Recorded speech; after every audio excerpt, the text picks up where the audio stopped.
மாயா Sandhya serial November 15ஆம் தேதி எபிசோடுக்கான review தாங்க இந்த வீடியோவில் நம்ம இன்னைக்கு பார்க்க போகிறோம். எபிசோடை ஸ்டார்ட் பண்ணுறதுக்கு முன்னாடி இந்த வீடியோவை மறக்காமல் லைக் பண்ணிக்கோங்க. உங்களுடைய ஒவ்வொரு லைக்கும் அடுத்தடுத்து வீடியோஸ் போடும் பொழுது எங்களுக்கு கொஞ்சம் இன்ட்ரெஸ்டிங்காகவும் என்கரேஜிங்காகவும் இருக்கும். எபிசோட் எப்படி ஸ்டார்ட் ஆகுதுன்னா, தனா வந்துட்டு புவனேஸ்வரி பிரெயின் வாஷ் பண்ணிக்கிட்டு இருக்காங்க.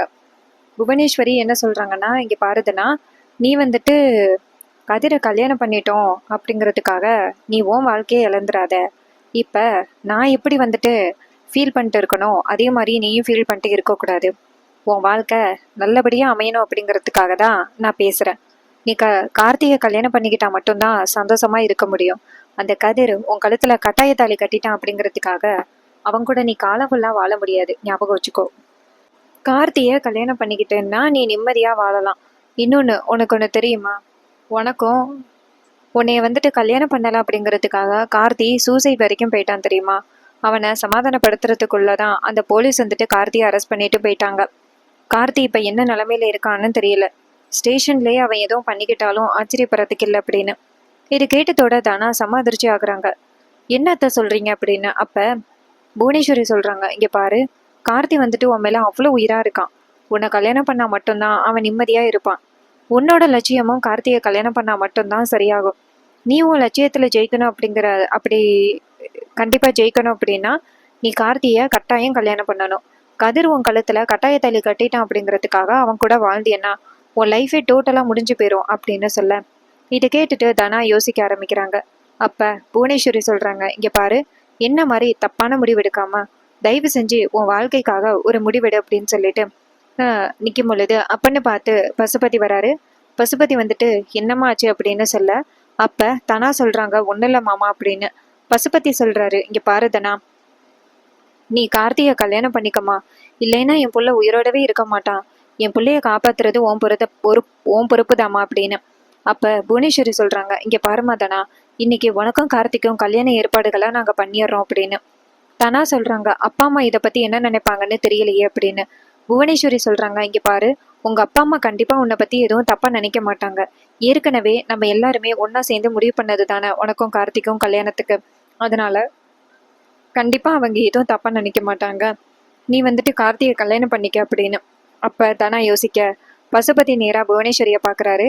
அப்ப பசுபதி நேரா நம்ம தனா கிட்ட, இங்க பாரு தனா, என் பிள்ளையோட உயிரை காப்பாத்துறது உன் பொறுப்புல தான் விட்டுருக்கேன். உன்னை கல்யாணம் பண்ணலைன்னா என் பிள்ளை இறந்துருவான் அப்படின்னு. இது கேட்டதோட தனாவுக்கு கொஞ்சம் கொஞ்சமா மனசு மாற ஆரம்பிக்குது. இன்னொரு பக்கம் வெளியில ஒருத்தர் கூப்பிடுறாரு. அப்ப புவனேஸ்வரி சொல்றாங்க, வெளியில வராத, இங்கே இரு அப்படின்னு சொல்லிட்டு புவனேஸ்வரியும் பசுபதியும் வெளியில வராங்க. அப்ப புதுப்படவை கொண்டாந்து கொடுக்கறதுக்காக ஒருத்தர் வராரு. அவர் வந்துட்டு, அம்மா நீங்க சொன்ன மாதிரி புது பட்டுப்படவை, பட்டு வேஷ்டி, முகூர்த்தத்துக்கு தேவையானது எல்லாமே கொண்டுட்டு வந்துட்டேன் அப்படின்னு சொல்ல, புவனேஸ்வரி சொல்றாங்க, இதுல எந்த மிஸ்டேக்கும் இல்லையே அப்படின்னு சொல்லிட்டு புடவையை எடுத்து பாக்குறாங்க. அப்ப அவர் கேட்குறாரு, என்னம்மா யாருக்குமா கல்யாணம் அப்படின்னு. அப்ப அவர் சொல்றாரு, புவனேஸ்வரி சொல்றாங்க, அது உனக்கு தேவையில்லாத விஷயம். நீ கொண்டாந்து கொடுத்தியா, கொண்டாந்து கொடுத்துட்டு எவ்வளோ காசு வேணுமோ வாங்கிக்கிட்டு போயிட்டே இரு, தேவையில்லாம இந்த பேச்செல்லாம் வச்சுக்காத அப்படின்னு. இது கேட்டதோட அவர் வந்துட்டு, இல்லம்மா நான் சும்மா தான் கேட்டேன், முகூர்த்தத்துக்குன்னு கேட்குறீங்களே அதான் கேட்டேன் அப்படின்னு. புவனேஸ்வரி சொல்றாங்க, இங்கே கொண்டாந்து கொடுத்த விஷயத்த யாருக்கிட்டையும் சொல்லாம நேரா போய்கிட்டே இரு அப்படின்னு. இது கேட்டதோட அவரும், சரிம்மா என்னை மன்னிச்சிருங்க கேட்டதுக்கு அப்படின்னு சொல்லிட்டு அவரு புடவையை கொடுத்துட்டு நேரா வெளியில வராரு. இன்னொரு பக்கம் மாயாவையும் நம்ம கதிரையும் காமிக்கிறாங்க. கதிர் சொல்றாரு, மாயா என்னை மன்னிச்சிரு, ஆனா அவங்க இல்லைன்னு சொன்னதுக்காக தனா ஒன்றும் அங்க இல்லைன்னு அர்த்தம் கிடையாது. கண்டிப்பா அவங்க தான் தனாவை தூக்கியிருக்காங்கன்னு எனக்கு நல்லாவே தெரியும். அவங்க தனாவை தூக்கிட்டு என் மேல பழி போடுறதுக்காக தான் இதெல்லாம் பண்ணிக்கிட்டு இருக்காங்க. தனாவுக்கு அவங்களால எதுவும் ஆபத்து வராம இருந்தா மட்டும் போதும் அப்படின்னு. மாயா சொல்றாங்க, இங்க பாரு கதிர், நான் வந்துட்டு அங்கேயே நின்று சத்தம் போட்டுக்கிட்டு இருக்கிறதுல எந்தவித பிரயோஜனமும் இல்லை. அவங்க கடைசி வரைக்கும் உண்மையை சொல்ல போறது கிடையாது. அதனால தான் நான் ஒன்று அழைச்சிக்கிட்டு இங்கே வந்துட்டேன் அப்படின்னு. அப்போ கதிர் சொல்றாரு, இங்கே பாரு மாயா, தனா ரொம்ப பாவம், அவ ரொம்ப இன்னசென்ட். அந்த புவனேஸ்வரி என்னெல்லாம் சொல்லி தனாவை ஏமாத்தி வச்சிருக்கான்னு தெரியல. நம்ம எப்படியாவது தனாவை அந்த இடத்துல இருந்து கூட்டிட்டு வரணும் அப்படின்னு. மாயா சொல்றாங்க, ஆமா எப்படியாவது தனாவை அங்கேருந்து கூட்டிட்டு வரணும். அந்த புவனேஸ்வரி எப்படிப்பட்டவனே எனக்கு தெரியும். ஆனா தனா மட்டும் ஏன் புரிஞ்சுக்க மாட்டேங்கிறான்னு தெரியல. கார்த்தியா அவ ரொம்ப நம்புறா. ஆனா கார்த்தி வந்துட்டு மாமாவை கத்தியால குத்தியும் அவ இன்னுமே வந்துட்டு கார்த்தியை நம்பிட்டு இருக்கானா பாத்துக்க. எந்த அளவுக்கு புவனேஸ்வரி கண்டதையும் சொல்லி ஏமாத்தி வச்சிருப்பா அப்படின்னு. அப்ப ஒரு பைக் வருது. அந்த பைக்கை பார்த்ததோட மாயா சொல்கிறாங்க, அங்கே பாரு, புவனேஸ்வரி வீட்டிலேருந்து அந்த பைக் வருது. அவரை பார்த்தா புடவை விற்கிற மாதிரி இருக்காரு அப்படின்னு. அப்போ கதிர் சொல்கிறாரு, ஆமாம் மாயா, அப்படி தான் இருக்குது. எதுக்காக புவனேஸ்வரி வீட்டிலேருந்து வெளியில் வரணும் அப்படின்னு. மாயா சொல்கிறாங்க, அவரை எப்படியாவது தடுத்து நிறுத்தி பேச்சு கொடு, அவர்கிட்டேருந்து எப்படியாவது உண்மையை வெளியில் கொண்டு வரணும் அப்படின்னு. கதிர் சொல்கிறாரு, சரி மாயா அப்படின்னு சொல்லிட்டு நைஸாக அந்த புடவை விற்கிற ஒரு வண்டிக்கு முன்னாடி போய் விழுகிறாரு கதிர். அப்போ வண்டியும் கீழே விழுந்துருது. அப்போ கதிர் அவரை மெதுவாக தூக்கி விடுறாங்க. மாயா அங்கேருந்து ஓடி வந்து, கதிர் என்னாச்சு அப்படின்னு கேட்க, அப்போ வண்டியில் வர சொல்கிறாரு, சாரி சார், நான் சரியாக கவனிக்கல அப்படின்னு. கதிர் சொல்கிறாரு, ஏன் ஐயா, ஒழுங்காக பார்த்துட்டு வரலாம்ல, ஏன் இப்படி பண்ணுறீங்க அப்படின்னு. அப்போ புடவைக்காரர் சொல்கிறாரு, என்னை மன்னிச்சிருங்கம்மா, நான் தெரியாமல் இப்படி வந்துட்டேன் அப்படின்னு. அப்போ மாயா வந்துட்டு லைட்டாக கதிர்கிட்ட கண் காட்ட, அப்போ கதிர் வந்துட்டு நேராக அவர்கிட்ட, சரி என்ன புடவை விற்க வந்திருக்கீங்களா, புவனேஸ்வரி வீட்டிலேருந்து வரீங்க, என்ன விசேஷம் அப்படின்னு அவர் சொல்கிறாரு, ஏதோ யாருக்கோ கல்யாணம் போல, அதனால தான் வந்துட்டு அவங்க புடவை கொண்டு வர இருக்காங்க. நானும் புடவையை கொடுத்தேன், விசேஷமானு கேட்டேன், என்னையவே திட்டி அனுப்பிட்டாங்க அப்படின்னு. இது கேட்டதோட கதிர் சொல்கிறாரு, ஓ அப்படியா, சரி நீங்கள் போங்க அப்படின்னு சொல்ல அவர் அந்த இடத்துலேருந்து போகிறாரு. அப்போ கதிர் சொல்கிறாரு, என்ன மாயா இது, யாருக்கு அந்த புவனேஸ்வரி புடவையும் சட்டையும் எடுத்திருப்பா அப்படின்னு. அப்போ மாயா சொல்கிறாங்க, கண்டிப்பாக ஏதோ பிளான் பண்ணுறாங்க, கதிருக்கும் தனாவுக்கும் கார்த்திக்கும் தனாவுக்கும் மறுபடியும் கல்யாணம் பண்ணுறதுக்காக பிளான் பண்ணுறாங்க போல, நம்ம எப்படியாவது தடுக்கணும் அப்படின்னு. அப்போ கதிர் சொல்கிறாரு, அதான் கார்த்தி ஸ்டேஷனில் இருக்கானே, அவனுக்கும் தனாவுக்கும் எப்படி கல்யாணம் நடக்கும் அப்படின்னு. மாயா சொல்கிறாங்க, ஒரு நிமிஷம் இரு, நான் ஸ்டேஷனுக்கு கால் பண்ணுறேன் அப்படின்னு சொல்லிட்டு நேராக ஸ்டேஷனுக்கு கால் பண்ணுறாங்க. ஸ்டேஷன்லேருந்து போலீஸ் ஃபோன் அட்டன் பண்ண மாயா சொல்கிறாங்க, சார் இது மாதிரி நேற்று கார்த்தி மேலே கம்ப்ளைண்ட் கொடுத்தேன்னு, அவன் மேலே இன்னும் ஸ்ட்ராங்காக கேஸ் போடுங்க, ஏன்னா இன்னும் சாட்சிகள் நிறைய பேர் இருக்காங்க அப்படின்னு. அப்போ போலீஸ் சொல்கிறாரு, இங்கே பாருமா, கொஞ்சம் நேரத்துக்கு முன்னாடி அவரை ஜாமீன்லேருந்து கூட்டிகிட்டு போயிட்டாங்கம்மா அப்படின்னு. இது கேட்டதோட மாயா அதிர்ச்சி ஆகுறாங்க. அப்போ போலீஸ் சொல்கிறாரு, இங்கே பாருமா, அதை பற்றி நீ கவலைப்பட வேண்டிய அவசியம் கிடையாது, அவன் எங்கே போயிட போகிறான், இங்கே தான் இருப்பான், நீ கவலைப்படாதம்மா அப்படின்னு. இது கேட்டுட்டு மாயா சொல்கிறாங்க, சரிங்க சார் அப்படின்னு சொல்லிட்டு ஃபோனை கட் பண்ண கதிர் கேட்குறாரு, மாயா என்னாச்சு அப்படின்னு. மாயா சொல்கிறாங்க, நம்ம நினச்சது சரிதான், மறுபடியும் கார்த்திக்கும் தனாவுக்கும் கல்யாணம் பண்ணுறதுக்காக தான் அந்த தனா ஏதோ பிளான் பண்ணி, அந்த புவனேஸ்வரி ஏதோ பிளான் பண்ணியிருக்கா, இது தெரியாமல் தனா போயிட்டு அவங்களோட வலையில் சிக்கிட்டா, நம்ம எப்படியாவது அந்த தனாவை காப்பாற்றணும் அப்படின்னு. அப்போ கதிர் சொல்கிறாரு, எப்படி மாயா, நம்ம சொன்னால் கண்டிப்பாக அந்த தனா கேட்க மாட்டாளே, கண்டிப்பாக ரொம்ப முரண்டு பிடிப்பா, தேவையில்லாமல் புவனேஸ்வரியை நம்பி நம்ம மேலே உள்ள கோவத்தில் உடனே கார்த்திகை கல்யாணம் பண்ணுறதுக்கு நிறைய வாய்ப்புகள் இருக்குது அப்படின்னு. இதை கேட்டுட்டு மாயா சொல்கிறாங்க, நம்ம கூப்பிட்டா கண்டிப்பாக அந்த தனா வரமாட்டா, ஆனால் யாரு கூப்பிட்டா வருவான்னு எனக்கு தெரியும் அப்படின்னு. அப்போ கதிர் கேட்குறாரு, யாரு மாயா அப்படின்னு. இன்னொரு பக்கம் புவனேஸ்வரி அந்த புடவையை வாங்கி கொண்டு போய் நேராக தனாட்ட கொடுக்குறாங்க. தனா அந்த புடவையை பார்த்துட்டு ஷாக் ஆகுறாங்க. அப்போ புவனேஸ்வரி கேட்குறாங்க, என்ன தனா, இந்த புடவையை பார்த்ததோட இப்படி அதிர்ச்சி ஆகுற, இங்கே பாரு, இந்த புடவை தான் உன்னுடைய முகூர்த்த புடவை, இன்னும் கொஞ்ச நேரத்தில் கார்த்தியும் வந்துடுவான், அப்புறம் உங்கள் ரெண்டு பேருக்கும் ரிஜிஸ்டரை கூப்பிட்டு ரிஜிஸ்டர் மேரேஜ் பண்ணுறது மட்டும்தான் மிச்சம், நீ மட்டும் இந்த புடவையை கட்டிக்கிட்டு ரெடி ஆயிரு, இதில் கொஞ்சம் நகை இருக்குது, இன்னும் நான் நிறைய எடுத்துகிட்டு வரேன், சீக்கிரம் ரெடி ஆகு, அதுக்கு முன்னாடி இந்த கதிர் கட்டின தாலி உன் விருப்பம் இல்லாம தானே கழுத்துக்கு வந்திருக்கு, அதனால இந்த தாலியை நீ கட்டிரு, இந்த தாலியை நீ வச்சுக்க வேணாம், இது உனக்கு வந்துட்டு அதிர்ஷ்டம் இல்லாதது அப்படின்னு சொல்ல, இதை கேட்டுட்டு தனா அதிர்ச்சி ஆகுறாங்க. அப்ப புவனேஸ்வரி சொல்றாங்க, நீ இந்த தாலியை கட்டுறது தான் நல்லது, அங்க வரும் பொழுது கழுத்துல தாலியோட வராது அப்படின்னு சொல்ல, இதை கேட்டுட்டு தனாவுக்கு மனசுல குழப்பம் தாங்க முடியல. இன்னொரு பக்கம் அந்த கார்த்தியை காமிக்கிறாங்க. பசுபதி நேராக வக்கீலை கூட்டிக்கிட்டு ஸ்டேஷனுக்கு போகிறாரு. அங்கே போயிட்டு வக்கீல்கிட்ட போலீஸ்கிட்ட பேச சொல்கிறாங்க. இது மாதிரி கார்த்தியை வந்து ஜாமீனில் எடுக்கணும் அப்படின்னு சொல்லிட்டு பேப்பரெல்லாம் காமிச்சு கார்த்தியை வெளியில் கூட்டிகிட்டு வராங்க.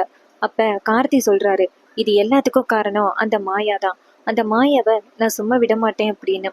அப்போ பசுபதி சொல்கிறாரு, இங்கே பாரு, அந்த மாயாவை மறுபடியும் பழி வாங்குறதுக்கு நமக்கு ஒரு வாய்ப்பு கிடைச்சிருக்கு அப்படின்னு.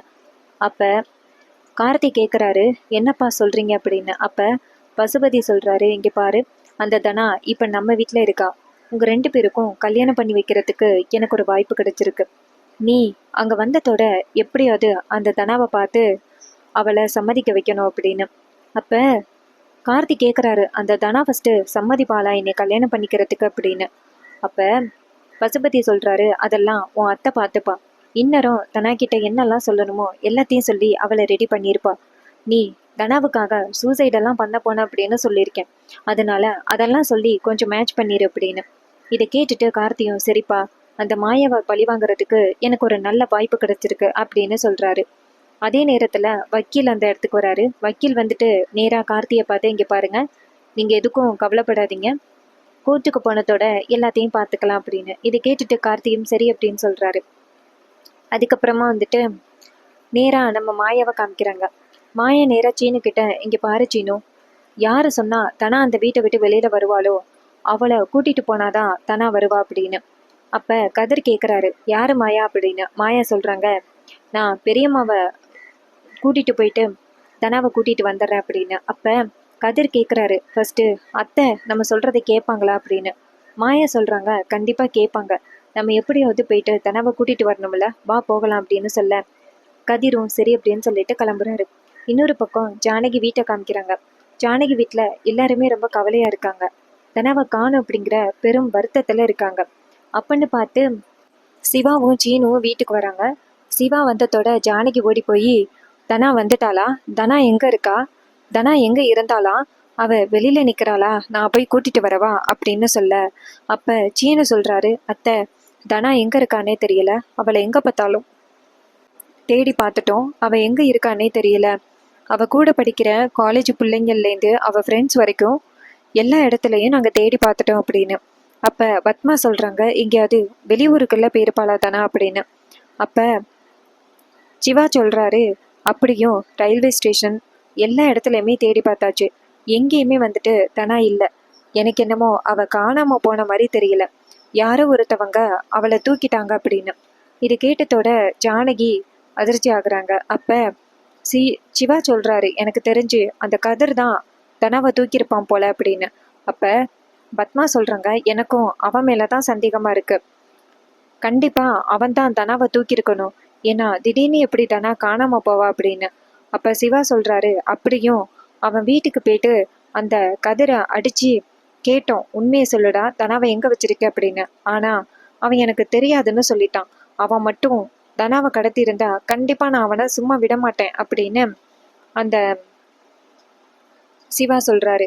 அப்ப பத்மா சொல்றாங்க, இது எல்லாத்துக்குமே காரணம் அந்த மாயா இருக்க பாருங்க, அவதான் இது எல்லாத்துக்குமே காரணம்.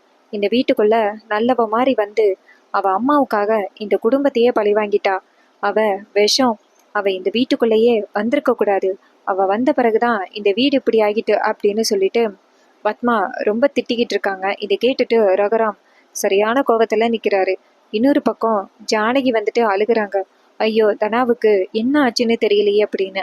அப்ப பாட்டி சொல்றாங்க, அன்னைக்கு எல்லாருக்கு முன்னாடியிலையும் தூக்கு மாட்டிக்க போனா, ஆனா இப்ப எந்த ஆத்துல குளத்துல கிடக்குறான்னு தெரியலையே அப்படின்னு. இதை கேட்டதோட ஜானகி ஓன்னு ஒப்பாரி வைக்க ஆரம்பிக்கிறாங்க.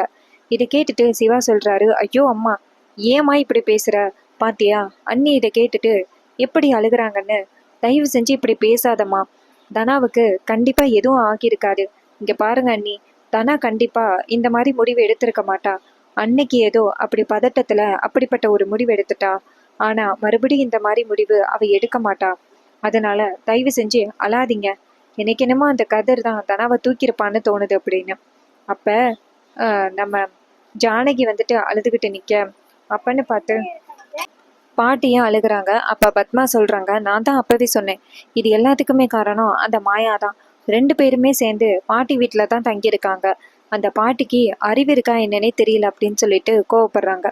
அப்ப அத்தை நான் கோயில் வரைக்கும் போயிட்டு வரேன் அப்படின்னு சொல்ல, அதுக்கு பாட்டியும் சரி போயிட்டு வாமா அப்படின்னு சொல்ல, ஜானகி அழுதுகிட்டே நேரா கோயிலுக்கு வராங்க. இன்னொரு தனா கிட்ட அந்த புடவைய கொண்டாந்து கொடுத்துட்டு கூடவே நகையும் கொடுத்தா, போட்டு ரெடி ஆயிரு, கார்த்தி வந்துட்டு ஜாமீன்ல வெளியில வந்துட்டான், அவன் வந்ததோட உனக்கும் அவனுக்கும் கல்யாணத்தை பண்ணி வச்சிடுறேன், உங்க அப்பா அம்மா கண்டிப்பா எந்த தப்பும் உன்னை நினைக்க மாட்டாங்க, இந்த தாலியை மட்டும் கைட்டி வச்சுட்டு இந்த நகையெல்லாம் போட்டுக்கிட்டு வந்துரு அப்படின்னு சொல்ல, தனாவுக்கு சரியான குழப்பமா இருக்கு, நம்ம செய்யறது தப்பா சரியான்னு தெரியலையே அப்படின்னு தனாவுக்கு ஒரே குழப்பம். இன்னொரு பக்கம் நம்ம ஜானகி நேராக கோயிலுக்கு போயிட்டு சாமியை கையெடுத்து கும்பிட்டு, என் பொண்ணு எங்கே இருக்கான்னு எனக்கு தெரியணும், என் பொண்ணு இப்போ எந்த இடத்துல எப்படி கஷ்டப்பட்டுக்கிட்டு இருக்கான்னு தெரியல, அவளை நினச்சி பார்த்தாலே எனக்கு ரொம்ப கவலையாக இருக்குது, அவள் எங்கே இருக்கான்னு எனக்கு தெரியணும், அவளை சீக்கிரம் கண்ணில் காட்டு அப்படின்னு சொல்லிட்டு அழுதுகிட்டு இருக்காங்க ஜானகி. அப்போ மாயா அந்த இடத்துக்கு வராங்க. பெரியம்மா, தனா எங்கே இருக்கான்னு எனக்கு தெரியும் அப்படின்னு. இது கேட்டதோட ஜானகிக்கு செம ஷாக்கு. என்ன மாயா சொல்கிற? தனா எங்கே இருக்கான்னு உனக்கு தெரியுமா அப்படின்னு மாயா சொல்கிறாங்க. ஆமாத்த. ஆமாம் பெரியம்மா, தனா இப்போ எங்கே இருக்கான்னு எனக்கு தெரியும் அப்படின்னு. அப்போ ஜானகி கேட்குறாங்க, சொல்லு எங்கே இருக்கான்னு சொல்லு, அவளை உடனே போய் கூட்டிகிட்டு வந்துடும் அப்படின்னு. மாயா சொல்கிறாங்க, இந்த ஊர்லேயே தனா நல்லா இருக்கக்கூடாது அப்படின்னு நினைக்கிறது ஒரே ஆள் அந்த புவனேஸ்வரி மட்டும்தான். அந்த புவனேஸ்வரி வீட்டில் தான் இப்போ தனா இருக்கா. நான் போயிட்டு அந்த தனாவை கூப்பிட்டேன், ஆனால் அந்த புவனேஸ்வரி தனா இல்லைன்னு சொல்லி என்னை ஏமாத்திட்டான்.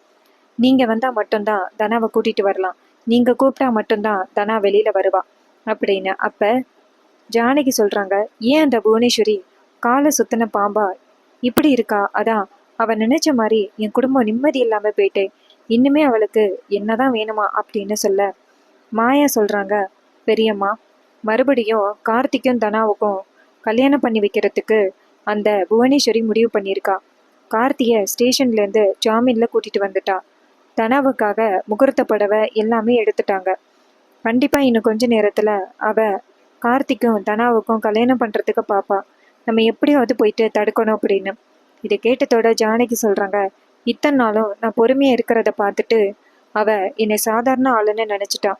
இதுக்கு மேலேயும் நான் பொறுமையாக இருக்க மாட்டேன் அப்படின்னு ஜானகி செம்ம கோவப்படுறாங்க. இன்னொரு பக்கம் நம்ம தனா வந்துட்டு புடவையெல்லாம் கட்டிக்கிட்டு அங்கேருந்து வராங்க.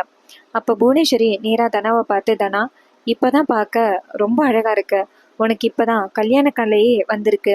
இங்கே பாரு, நீ எதுக்கும் கவலைப்படாத, கார்த்தி இன்னும் கொஞ்சம் நேரத்தில் வந்துடுவான். உனக்கும் கார்த்திக்கும் ரெஜிஸ்டர் மேரேஜ் நடந்துடும். அதுக்கப்புறம் நீ நினச்ச மாதிரி இந்த வீட்டில் மகாராணி மாதிரி இருக்கலாம் அப்படின்னு தனா கிட்ட அந்த புவனேஸ்வரி சொல்கிறாங்க. அதே நேரத்தில் பசுபதி கார்த்தியை கூட்டிகிட்டு வராரு. கார்த்தி நேராக தனாவை பார்த்ததோட நடிக்க ஆரம்பிக்கிறாரு. தனா வந்துட்டியா தனா அப்படின்னு சொல்லிட்டு ஓடி வந்து தனாவோட கையை பிடிக்கிறாரு. அப்போ கார்த்தி சொல்கிறாரு, இங்கே பாரு தனா, உனக்கு என்ன கல்யாணம் பண்ணிக்கிறதுல விருப்பம் தானே அப்படின்னு. அப்போ தனா அமைதியாக இருக்காங்க. அப்போ கார்த்தி கேட்குறாரு, சொல்லு தனா அப்படின்னு. அப்போ புவனேஸ்வரி சொல்கிறாங்க, இங்கே பாரு தனா, உனக்காக தான் அவன் சூசைட் வரைக்கும் போயிருக்கான், உனக்காக ஜெயிலுக்கு போயிருக்கான். ஏன் தனா, சொல்லு தனா அப்படின்னு. அப்போ தனா சொல்கிறாங்க, சரி உங்களை கல்யாணம் பண்ணிக்கிறதுக்கு எனக்கு விருப்பம்தான் அப்படின்னு.